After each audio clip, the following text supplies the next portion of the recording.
because a lot of times we have a lot of different departments, and we handle so many things across the city, but it's always good to get kind of that inside view as to what exactly is the day-to-day work for each department. Then they're going to go through the available positions. There are a couple of positions that you'll be able to search for yourself, but we want to really highlight the ones that we're looking for, give all the background, all the information that we have available, including requirements, what they do. And we do have a number of managers here with us today that can really talk to what the day-to-day looks like in their department. And then we'll have HR go through how to apply. I'm sure you all have gone through many different types of application processes in your lifetimes, whether you've been working for however long. So we want to make sure that kind of like the basics on how to use the city's website. And then we're going to open it up for questions. You are welcome to put questions in the chat at any point. We're going to be collecting them and then answering them at the end, or you can wait to the end and kind of go through like the hand raising so that you can ask them face to face. And we will be sharing a document that has all this information at the end. It'll have, again, all the contact information, the available positions, and a couple of extra tips and tricks on how to use the Career Center. So definitely make sure you go through the entire thing. But yeah, with that, I'm going to kick it off to John Paul. Thank you, Pilar. So this is the first of many upcoming job fairs. Thank you so much to DoIT and the team for being open to doing this and starting off with us. We have so many people here, so it is going to be awesome. And this is just a great start to this program. Just some of the departments that we have scheduled are up here through the last week of January, starting on Sunday through Saturday. As you can see, we have 8 strong, the Environment Department, 2 days for Boston Public Schools, the Operations Team, Parks and Rec, OPAT, which is the Office of Police Accountability and Transparency, BPDA, and the Boston Fire Department. Not scheduled yet is BPHC, the Boston Public Health Commission, and Emergency Medical Services. So we look forward to scheduling those. They will also be the last week of January, so look out for those. Although today is all about DoIT, we have someone from Spark Boston, Audrey Seraphin, if I'm pronouncing your name right, I hope, to go over an awesome volunteer opportunity. Audrey, if you're here and can unmute, it would be great to hear you go over that opportunity. Yeah, thank you so much, Sean Paul, and thank you, DoIT, for letting me crash this job fair. I'm hoping to crash some others as well. But I just wanted to say hi, my name is Audrey Seraphin. I am the director of Spark Boston, which is the Mayor's Volunteer Civic Engagement Council for 20 to 35-year-olds. So if you fall in that age category, I am looking for you. Over 39% of Boston residents are between the ages of 18 and 34, which is in fact a generational majority of the population. And Spark works to help that generation, both millennials and increasingly Gen Z residents, reclaim their civic power and get more deeply involved with community and municipal government, specifically through City Hall and now through the mayoral administration. The program has been around for a while. It was originally called 3 in 1, if that's something you've heard of in the 1 in 3, excuse me, if that's something you've heard of in the past. And we are now so delighted to be working with our 4th mayor, Mayor Wu. So we're undergoing a little bit of a planning process now to see how our work might shift under the city's first millennial mayor. But for the most part, we have a volunteer opportunity that is a year-long engagement, and it's an opportunity to represent not just your generation, but your neighborhood.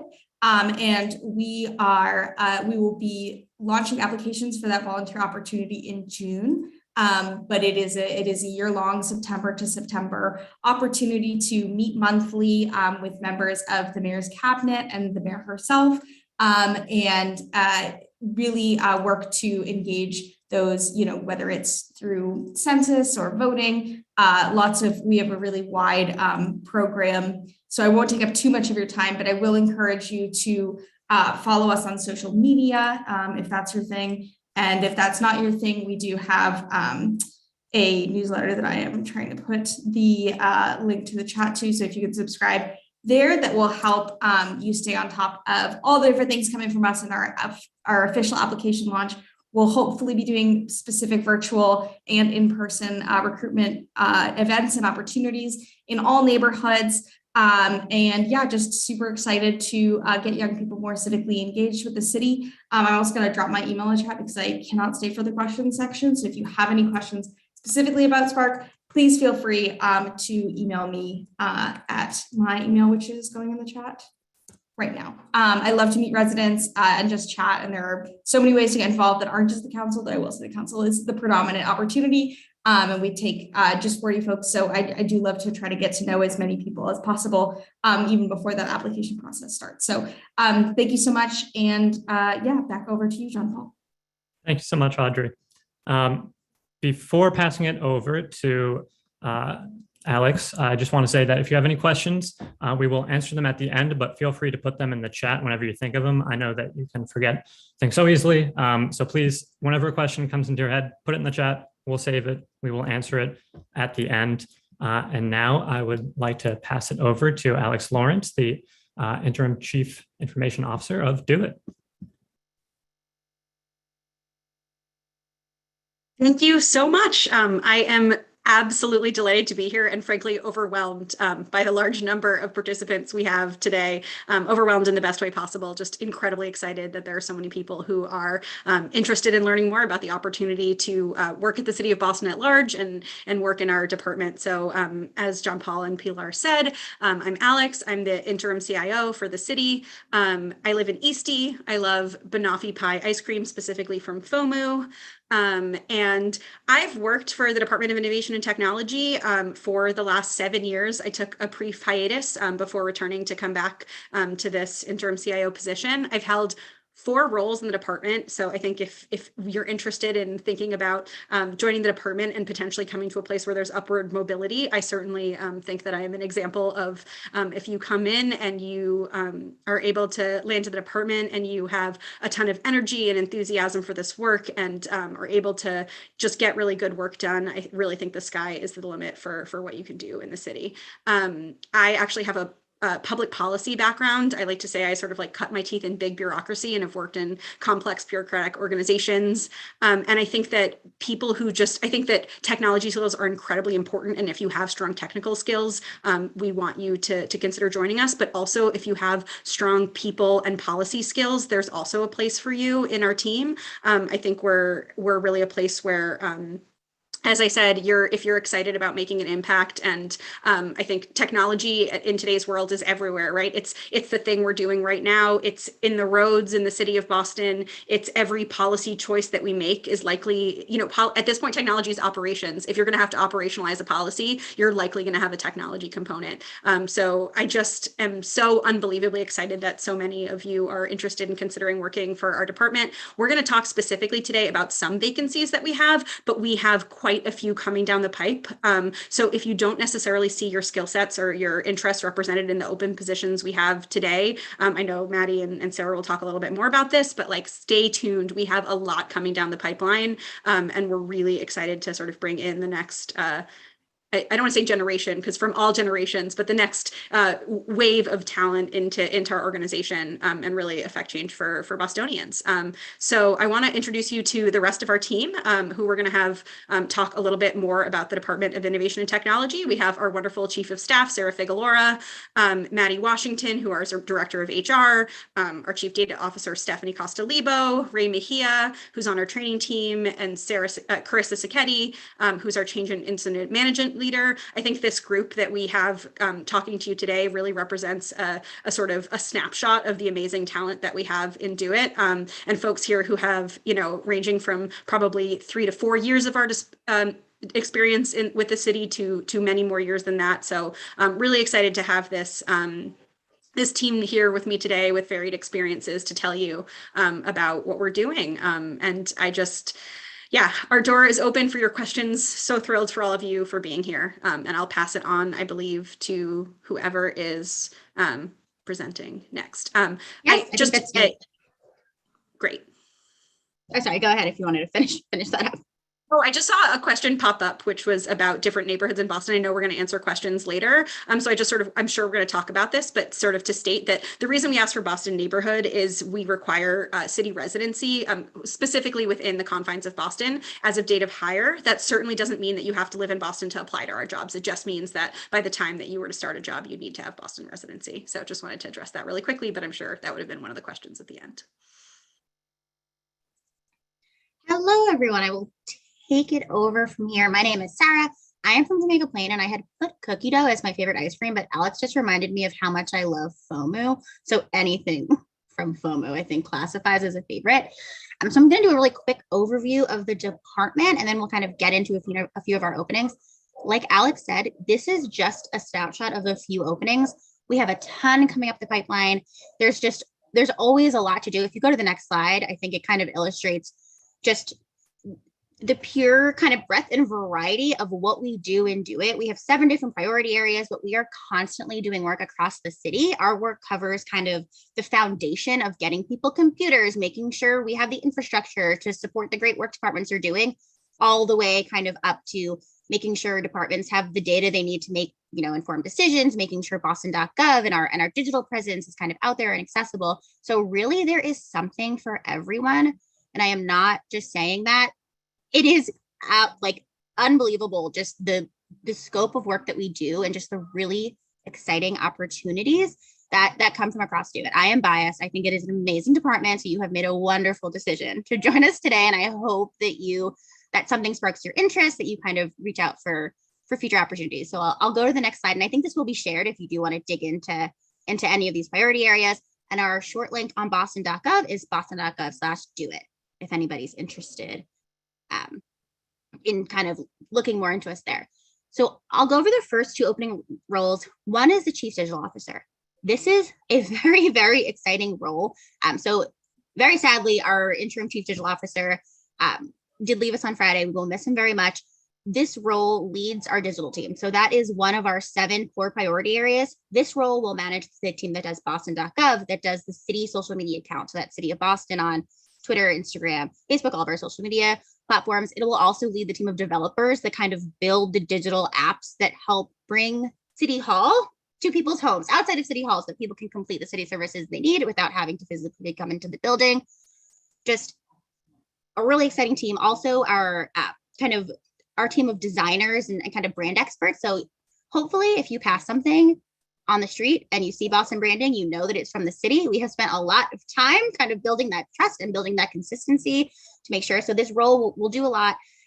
In terms of experience, it's really kind of 5 years in cross-functional teams. But for all of these roles, we put down the experience in the job description. If you are interested, I encourage you to kind of dig deeper into that, because sometimes, a degree in an area will take away some of the years you need. So I really don't let any of the kind of experience bullets in this presentation deter you at all. Please look into the role, kind of read into what we're looking for. It's a really exciting opportunity.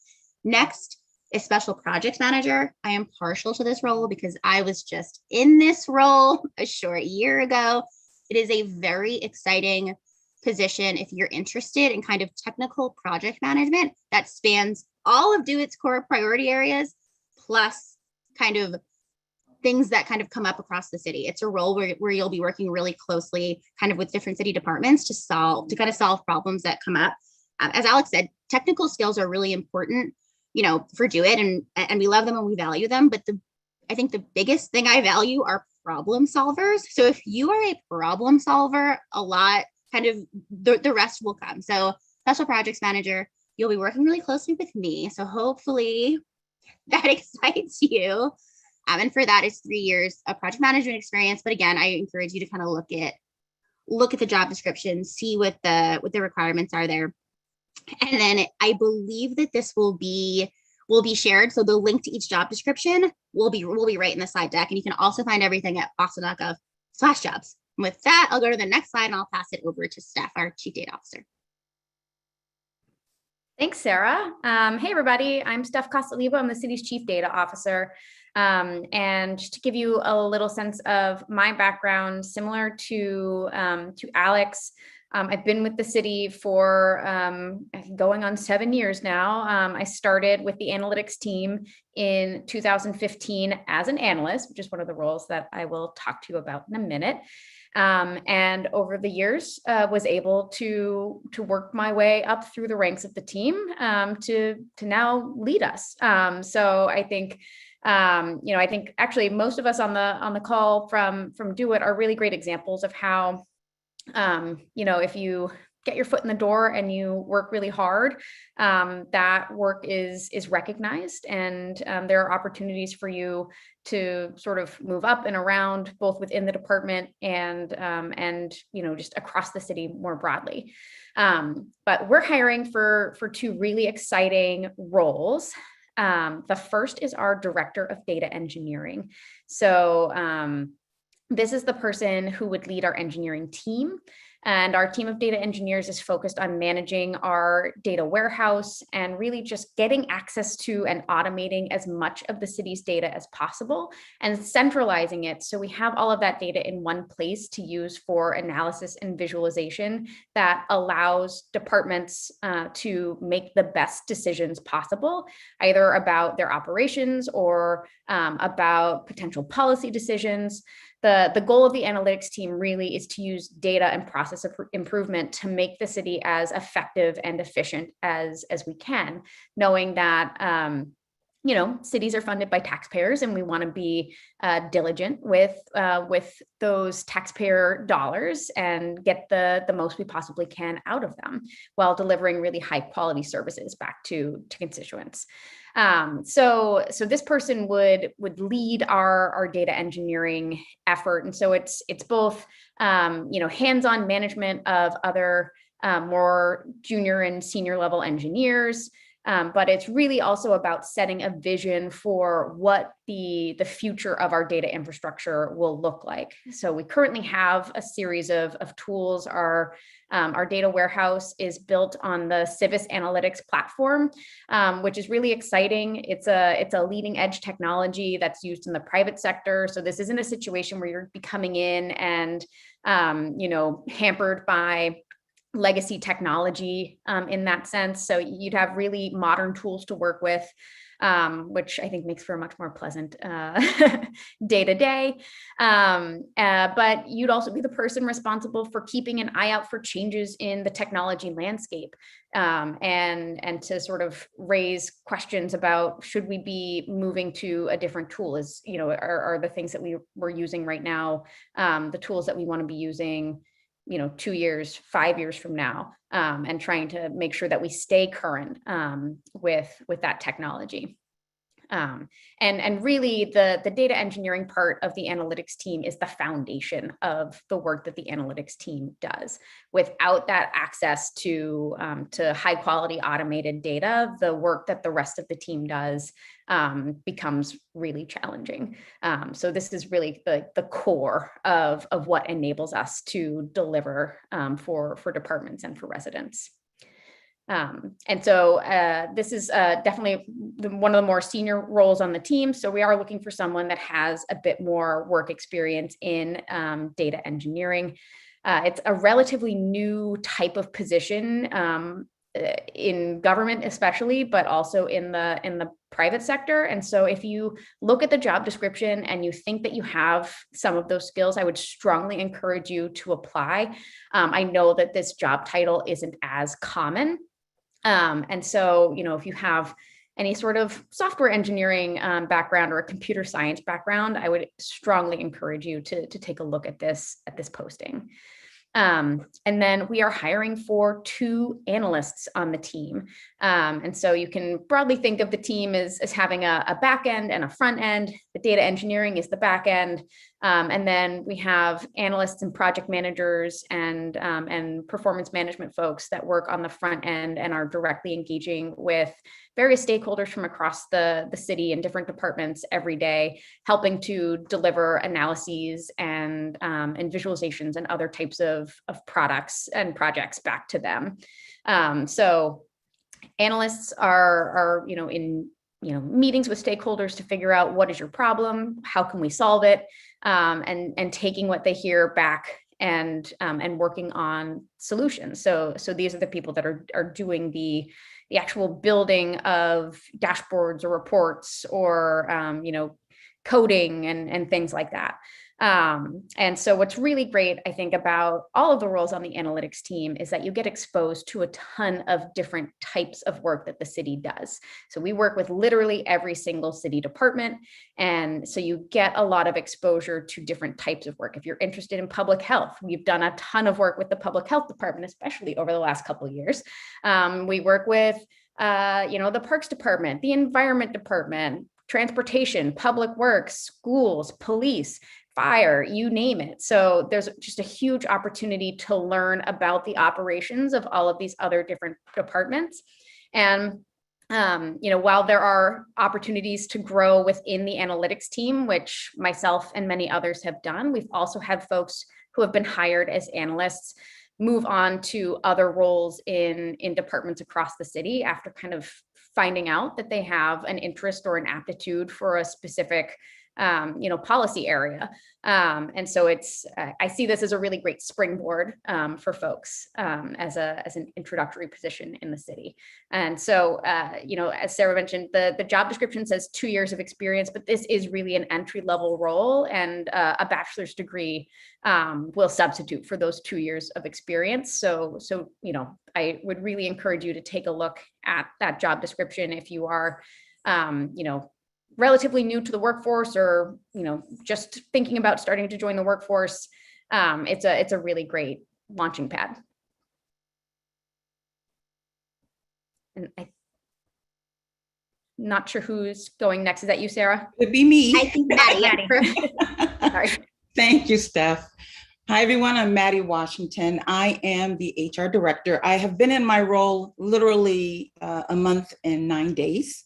I am a Oreo cookie ice cream lover. And just so you know I put Oreo cookier.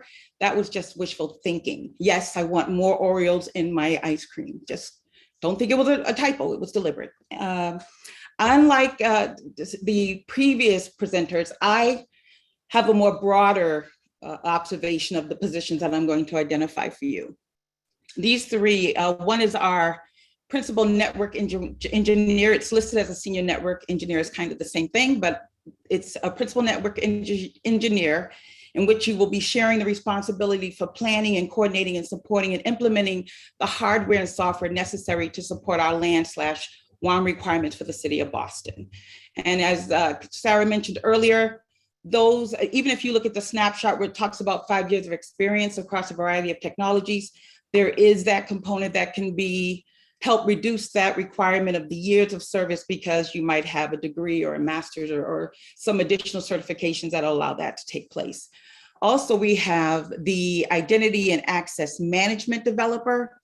In this role, you would be implementing and supporting the city's identity and access management program, architecture, infrastructure, capabilities, components, and standards. Specifically, you will be responsible for contributing to our identity and access management component designs. Last is the data center operator. This position, unlike the other two, does not require a degree. It just requires a high school diploma. And we're looking at someone that can manage a data center or support a data center. All right, I'm going to hand this off to Carissa Sacchetti. Hello, everyone. Thank you so much for joining. My name is Carissa Sacchetti, and I was actually born and raised in Brighton, but I am currently in Dorchester. And I am the change management lead on the base modernization project. And I'm also City Hall's self-appointed ice cream heiress. So my dad owned an ice cream store when I was growing up, actually in Newtonville. And now he has 8 ice cream trucks that are in the Boston and greater Boston area. So I'm going to shamelessly give a plug to White Mountain Creamery in Brighton. Uses our recipe that we used in the ice cream store I grew up in. So their coffee Oreo specifically is my favorite ice cream. And if you guys are in that area, I saw a lot of Brighton folks in the call, you'll have to check them out. So I'm going to talk to you about 3 open positions on the base team today. So the first position is, there's actually 3 open positions as a change management analyst. So it's really 6 open positions total. But the change management analysts will be working with me and coordinating with the base team, business stakeholders, and leadership to make sure that our PeopleSoft upgrade understands and meets the needs of DoIT staff and city partners. So what BASE is, BAIS, it's Boston's Administrative Information System. And it's really a homegrown and internally managed PeopleSoft suite with 2 major areas that are human capital and financials. The human capital side is used by all 18,000 city employees. And then we have some core user groups, and those core user groups will be the people that we'll be working with most. So this is an exciting position because it's not really internal to DoIT, where you'll only be working with other technology professionals. You'll be working with different cabinets across the city. So in this role, you would be upgrading the system. And while we're doing that, we're evaluating the current business process so we can improve and become as efficient as possible. You would want to be able to effectively communicate about changes. So identify what is changing to our systems and what the end user needs to know in order to be successful once those changes are implemented. And then be able to develop and deliver training and engage in knowledge transfer activities. So we really want to empower our stakeholders and our user groups to be successful with the software once it is upgraded. So we're hoping to prioritize folks with specific PeopleSoft experience for hiring, but as everyone else has said on this call, we really do value soft skills and DoIT. So if you're more of the organizational change management side of things, do not hesitate to apply. We're looking for people who are effective communicators, personable, really good at asking tough questions and pulling information out of people.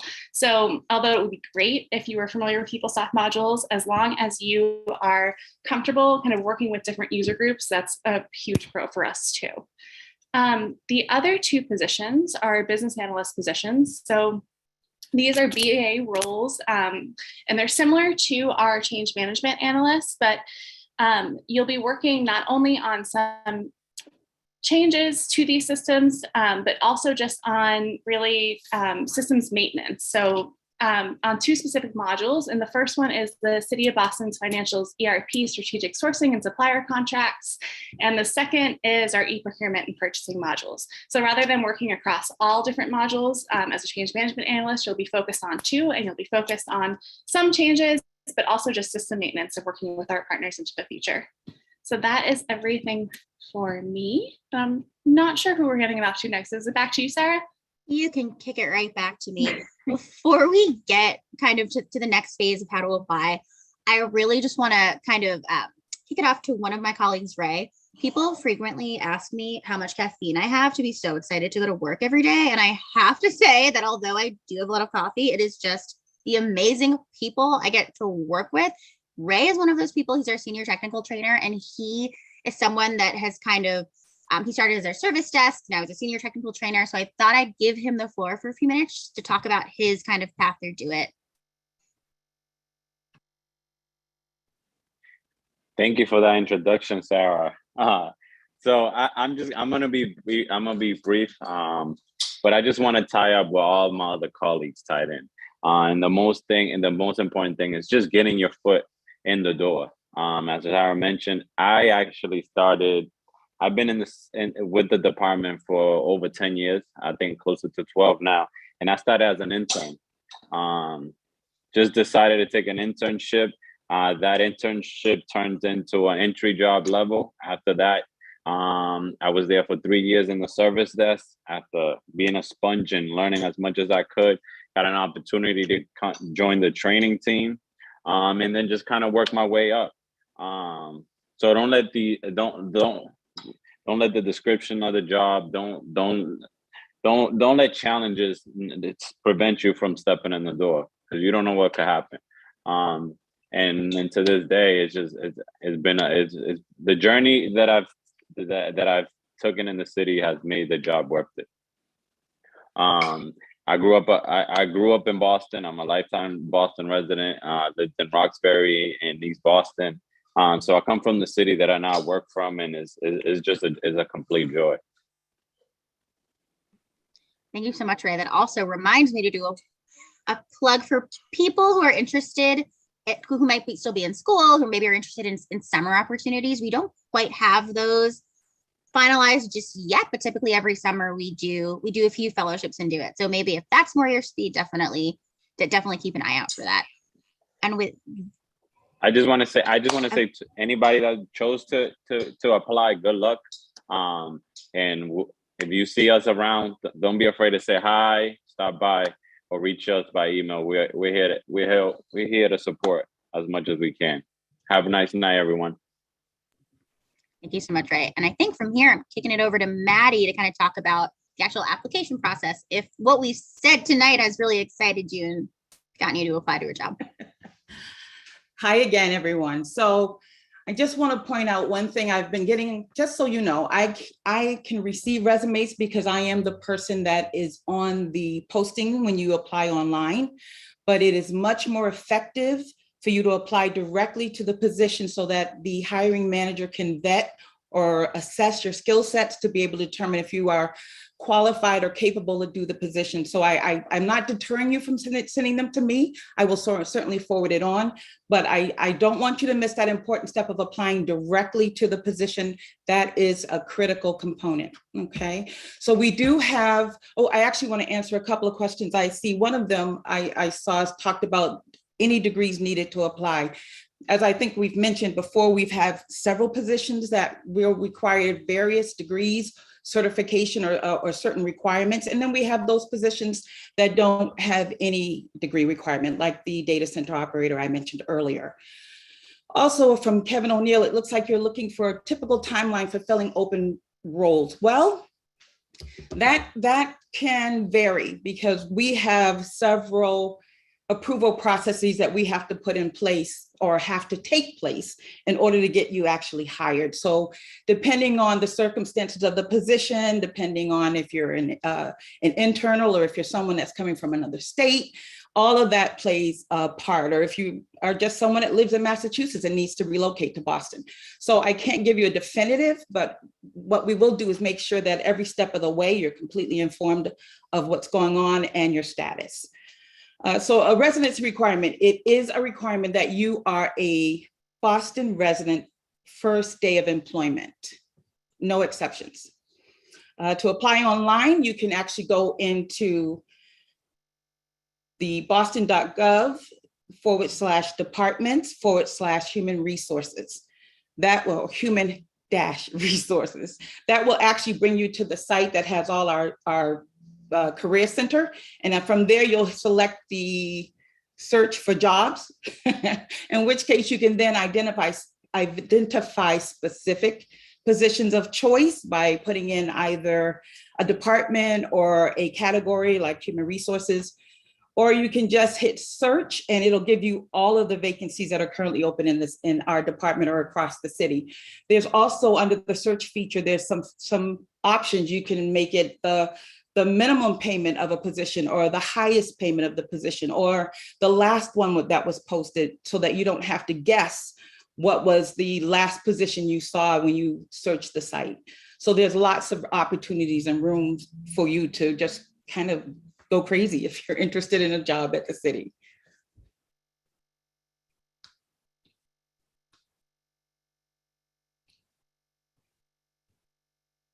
Thank you. This is actually what I was referring to when we talked about search for open jobs. It actually gives you this search feature at the top here that'll tell you where you want to identify what job, like if you want, we're Department of Innovation and Technology. If you put the word innovation in, it'll actually bring that option up for you to see at the bottom. And so the job descriptions will be available. If you're interested, you would actually see where it says click here and say, I'm sorry, that font is so tiny. But it's basically, if you're applying to the position, you would select the apply to position in that top right corner. I might not be using the exact words, but the job description is very specific. It tells you a little bit about the department. It'll tell you the responsibilities along with the qualifications or requirements that you'll need in order to be able to at least interview for the position. Once you apply to the role, next screen. Oh, Once you apply to the role, your information is then sent on to the next individual. Usually it's the hiring manager, or it might be the HR representative for the department, who will then send your resume or information over to a director, manager, whomever is spearheading that particular position. Just so you know, I've had people ask, how do I add a cover letter? That is very easy. You just make sure the first document or the first page of your resume has your cover letter, and then the following pages thereafter would have your resume. Okay, I believe I've covered everything. Feel free to add more questions to the chat and we can get to those as well. And just a reminder for everybody, we will be sending out this deck, and also we did put together a PDF that has all of this information, plus some bonus information that does include like what Maddie just said right now with the cover letter. It includes kind of a cheat sheet on how to read the job description, because it does look a little bit different than some things in the private sector.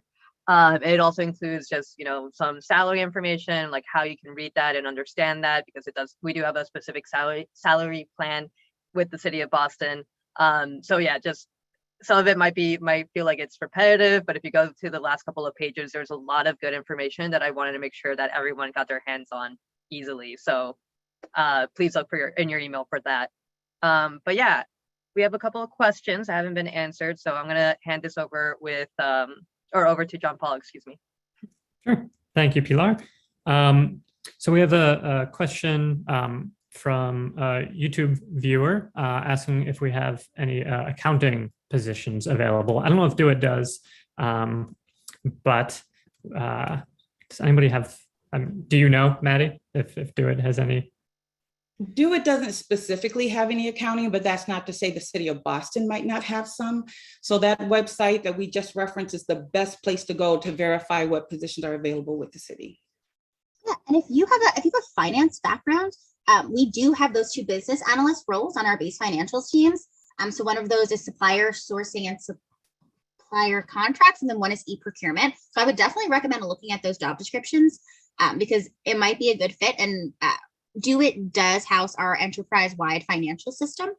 So if you have a background in financials, we would love to have you. So Michael asks if all of these positions are in person at City Hall. As of right now, they are. I do not know what kind of the future will bring. For those of you who've been keeping up with City Hall right now, we're currently remote due to kind of the rising cases of COVID. So unclear what the future holds, but as of right now, we are all reporting to City Hall 5 days a week. We have a question from Leon, who is interested in an internship opportunity with DoIT. Does DoIT have any internship opportunities? We sure do. I'm sorry to my DoIT colleagues. I just get really excitable and jump on these questions. We do have summer opportunities. They are not posted yet, so I do just ask for a little bit of patience. I suspect that by end of February, March, we'll be able to kind of come out with something. So if you follow us on Twitter, DoIT Boston, or if you kind of just check back on boston.gov/DoIT, you'll kind of see those updates when they do go live. Awesome. Kind of a specific question here from Lee. How does a local IT company get a city contractor bid? I don't know if you have an answer for that. What was the question? How does a company get a contract with the city? Yeah, so if you go to boston.gov/procurement, you'll find that we have short links for pretty much everything. That will kind of show, it'll link to the supplier portal, and that will show kind of the current opportunities for what's out there. And then the way a lot of that sits kind of with our procurement department, but you know, a lot of RFPs do come out of our shop. So I would just kind of stay tuned to that site and see what RFPs come out that you can respond to. And I'm sure I am missing a big part of this answer, but I would just direct folks to boston.gov/procurement if you're interested in contracting with us. We have a bunch more comments too, which is awesome. So Monica asks if you need to be a US citizen to work for the city. It is my understanding that you have to be a resident, but not a citizen. Maddie, if you have a different understanding.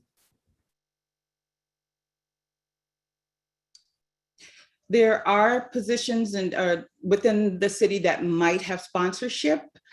I don't believe, and Sarah can correct me, that we have any currently in DoIT. Great. But even still, in that case, if you have residency, then you should be fine.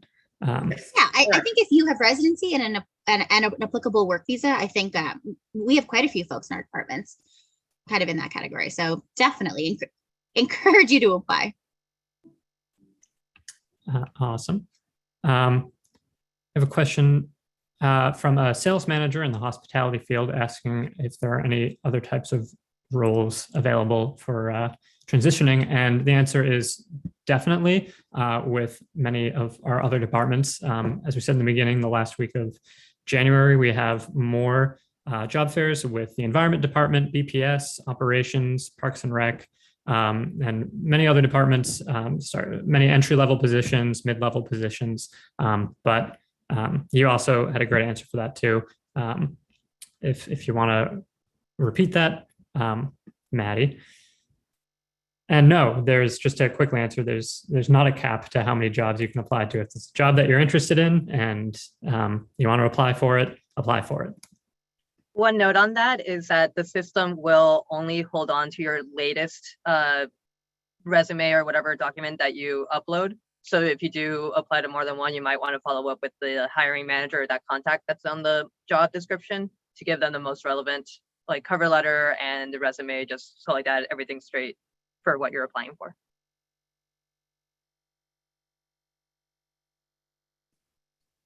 I do see, I was just scrolling through. I saw two things I can answer. One, I love the person that wrote that they want to work more with Ray.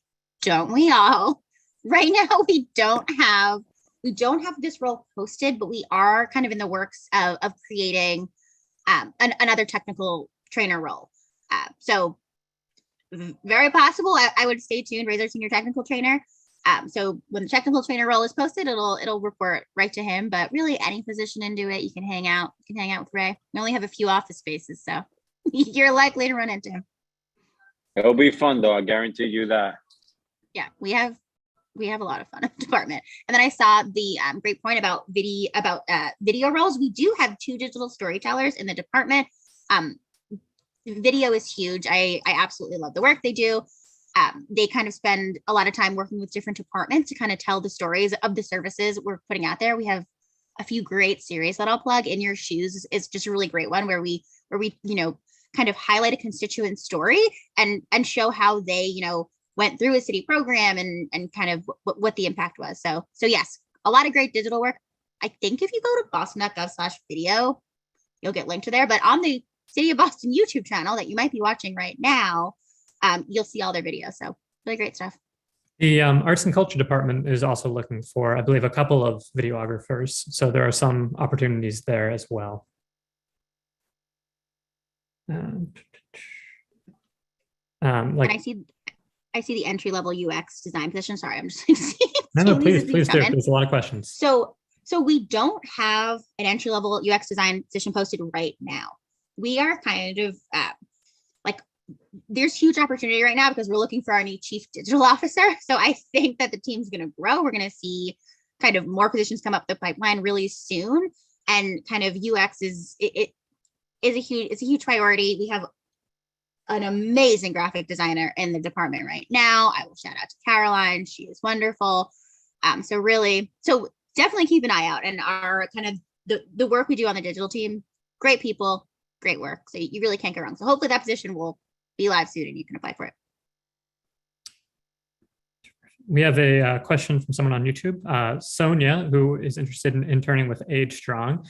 You certainly can contact them directly, or on the last Sunday of January, which I believe is the 23rd, we're going to have a job fair with them, which would be great if you are interested in joining them as an intern or in a full-time or part-time position. Someone also asks as a question for Maddie, how long is the wait time expected to hear back from a hiring manager after applying?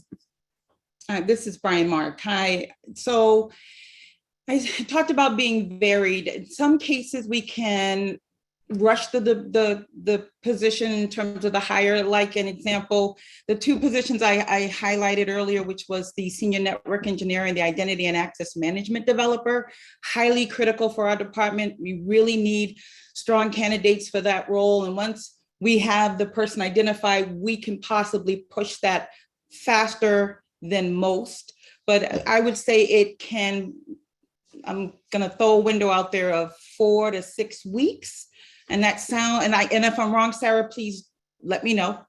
But I think it can, because we have to go through an approval process with an internal group that has to say yes, and they have to agree to the salary, and then they send it off to budget, and then budget has to say yes, the money is there. So it's a very laborious process, but it's all about checks and balances. And so it can take probably up to 4 to 6 weeks for a position.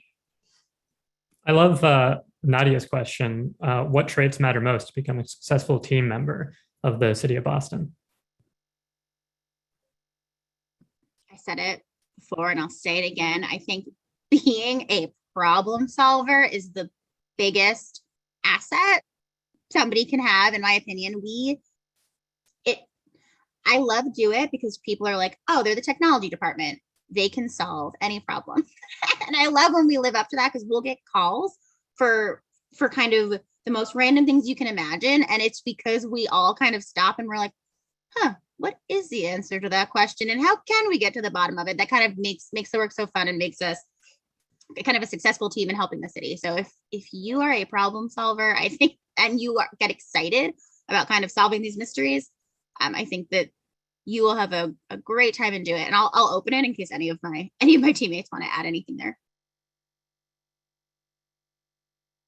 No, I think that's absolutely right. And I think a couple folks mentioned this already, but even though we're the IT department, we place a really strong significance and value in soft skills.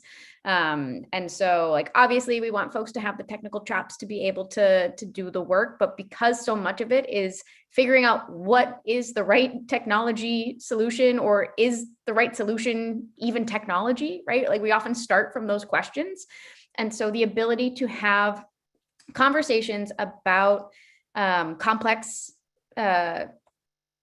topics and technologies with people who aren't familiar with them, to be able to explain things in plain language, those types of soft skills are incredibly valuable.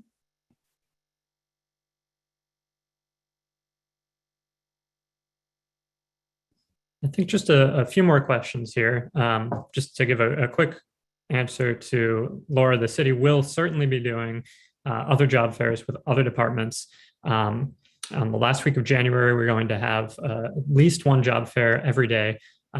Just to quickly run through that list again, that's with Age Strong on January 23rd, the Environment Department on the 24th, Boston Public Schools, as well as Operations on the 25th, Parks and Recreation on the 26th, the Office of Police Accountability and Transparency on the 27th, BPDA on the 28th, Boston Public Schools again on the 29th, the Fire Department on the 30th, as well as the Boston Public Health Commission and Emergency Medical Services, both of which haven't been scheduled yet.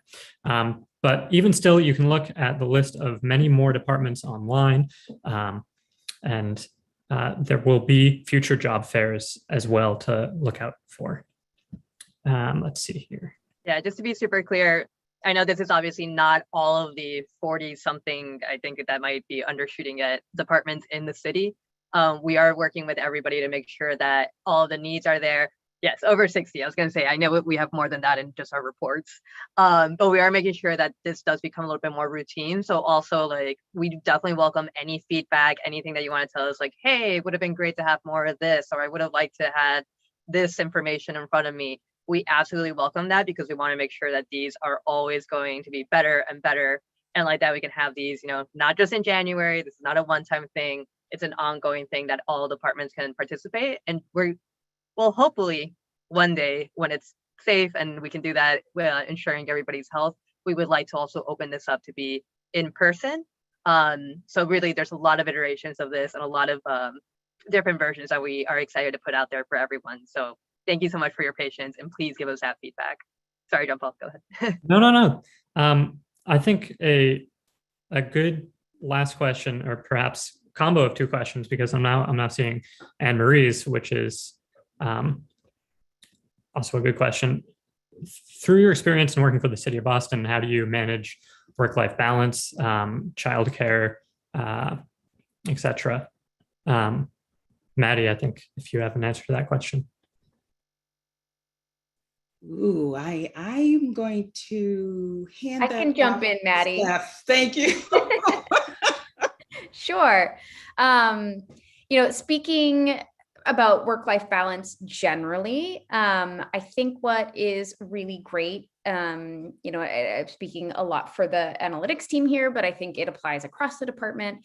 The city has a set 35-hour work week. And so, it really enables you to maintain that work-life balance. We have a lot of people that have joined the team who have come from the private sector, particularly startups. And that's one of the reasons that they enjoy working for the city, is that they're not being asked to work a 60, 70, 80-hour week and be available by email at 3 a.m. Like those are literally the stories that I've heard from people that have come and started working for us from the private sector. So it's just the demands on your time outside of work hours are much more minimal than I think they are in other industries, especially when it comes to jobs in technology. And then speaking as a parent, one really great benefit is that City Hall actually has a BCYF daycare right in the building. And so I feel really lucky. I have a almost 14-month-old, and, for the last 6-7 months, he just commutes in with me to daycare. There's a little bit of waiting to get off the list and get a spot, just like any daycare center. But I think that's a huge benefit to have it right there in the building. And it's been great so far. So those are my 2 cents. Yeah, I love that. And I will say it is a total joy when you have colleagues that have tiny babies in the building, because that means that you get to see them more often. And to answer Steph's question about how you get things done in 35 hours that are time sensitive, especially when it comes to pandemic needs, I will say that especially kind of when COVID began, there were people working past 5 p.m. I think probably everybody on this call, everybody in the department, because we were a technology department trying to get a bunch of people who had never worked from home to work from home. There certainly are times, and the nature of our work sometimes is really time sensitive. It's really important. We have to whip something up quickly.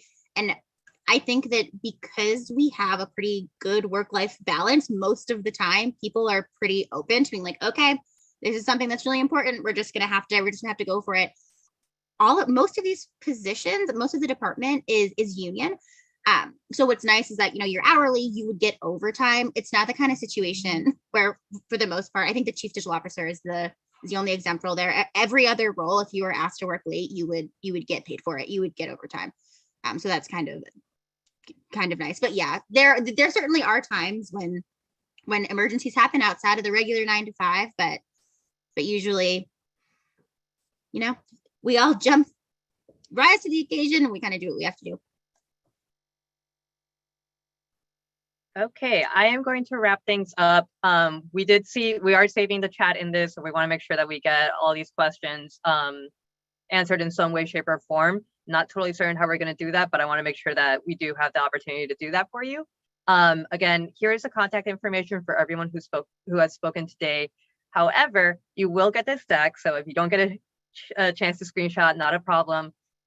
This deck will be emailed out. Again, keep an eye out, not just for this, but for an extra PDF that has a lot of the same information, but it'll also have the information for Spark Boston, and it'll have, again, all that extra tips on how to use a career center. And that includes a little bit of union information, salary information, and how to navigate the career center and everything, all the technicalities that have to do with uploading a cover letter and things like that. I can tell you I've only been at City Hall for a short time, but I have had a really good time. DoIT was one of the first departments that I really had a collaboration with, and I just have loved everybody's energy. It's definitely a let's figure things out and let's try a lot of different solutions and try to figure out what's the right solution. So I've really appreciated that from this team, and everyone I've met so far has been amazing, and I'm sure that the ones that I haven't met are equally. But yeah, I wanted to thank everybody so much for being here. City Hall so far, I've come from the private sector. It's been an amazing place to work, a lot of good energy, and so far all of the departments, everybody has their challenges, and we want to make sure that the focus is really just to do our best job, because ultimately we are serving our residents, and we're also residents ourselves. So we want to make sure that everybody has all the privileges and all of the amazing work that our city can do together. So I just want to say thank you so much. I really appreciate all these nice notes. Again, any feedback, please feel free to email us. We would love to make sure that we are improving this every single time. And if you didn't see a job that interested you today, I do encourage you to go into the Career Center, take a look, do some searching. And then we do have in the last week of January, as John Paul mentioned, that whole slate of job fairs that will be happening. So we'll be doing this over and over and over, plus throughout the year. So keep an eye out for that. But thank you so much for coming to our first one. This has been really exciting. Thank you all so much. Thank you to Do It again. Have a great night.